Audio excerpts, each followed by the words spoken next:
FIR खौ accept खालाम जोंनि FIR खौ एक्सेप्ट खालाम शिवराज बसुमतारीखौ एरेस्ट खालाम शिवराज बसुमतारीखौ एरेस्ट खालाम जोंनो न्याय नांगौ जोंनो न्याय नांगौ एरेस्ट खालामनांगौ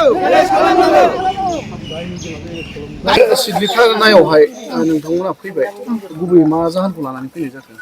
दाखालि 16 थारिख खालि जे आंनि फिसायखौ बुख्रुब सुख्रुब खालामलांबाय सुबिराज बसुमतारीया बिनि सोमोन्दै आङो मैयाहाय मोनसे FIR होदोंमोन ओमफ्राय 24 घन्टानि गेजेराव बे FIR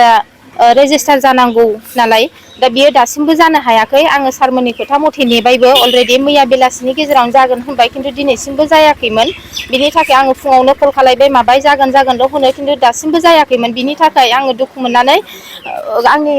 आंजों लोगोसे गासिबो आंनि गामिनि पाब्लिकफोरा फैफादों आंखौ सापर्ट खालामदों दासिमबो बिसोरो जेबो रिजाल्टखौ होनो हायाखै ओमफ्राय आङो गोबां बेवहाय दावराव दावसि खालामनानै रिकुवेस्ट खालामखांनायनि उनावसो बिसोरो एसे एक्सन लाबाय ओमफ्राय बिनि उनाव एडिशनेल मेमखौ बिसोरो लेंहरनानै दा जागोन होननानै रायज्लायनानै नेथ' होगासिनो दङ दासिमबो फाइनाल रिजाल्टखौ बिसोरो होनो हायाखै अलरेडि 24 घन्टा बारबाय जिहेतु मानसिया थैनाय थांनायनि गेजेराव जुजिनानै दङ अब्लासिमावबो दासिमबो जुदि न्याय मोनाब्ला अब्ला मा जागोन बिनि थाखाय आङो दा बे सिदलि थानायाव दंफैयो बिनि थाखाय आंनो न्याय नांगौ दासिमबो आं मोननो हायाखै गावसोर प्रसेसआव दंल' होनो खालि जागोनल' होनो 24 घन्टा बारबाय दिनैसिमबो जेबो रिजाल्ट मोनाखै आङो बिनि थाखाय आङो दिनै थानायाव फैफिननांदों आंजों लोगोसे गासैबो पाब्लिकफ्रा दङ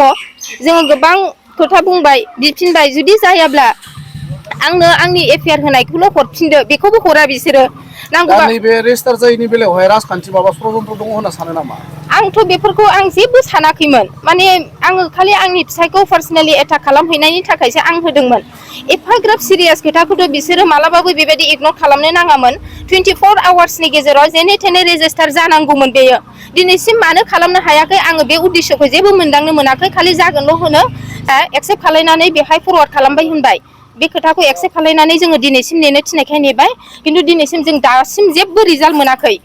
24 आवार्स बारबाय दा नै 3:15 जाबाय अब्लासिमावबो जेबो रिजाल्ट गैया आं बिनि थाखायनो खावलायदों जेन' मोजाङै मोजां जायो दा दसे उन नेथ'नो थिनदों जोङो दसे नेथ'नि मा जायो आरो बिनि गेजेराव जुदि जायाब्ला आङो आंनि होनाय FIR खौ आं बिफिनदोंमोन अब्ला दासिमबो बेखौनो बिसोर होनो हाया खालि जागोनावल' दोनो जागोन होननानै जुदि जायाब्ला बेनि एक्सना मा लागोन बिनि एक्सनखौ आङो गोख्रों एक्सन लानो सानदों आङो मा राहा लानाय जायो आङो दसे उनाव खिन्थानाय जागोन जोंनि FIR खौ एक्सेप्ट खालाम जोंनि FIR खौ एक्सेप्ट खालाम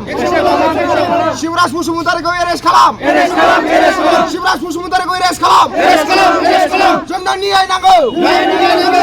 जोंनो न्याय नांगौ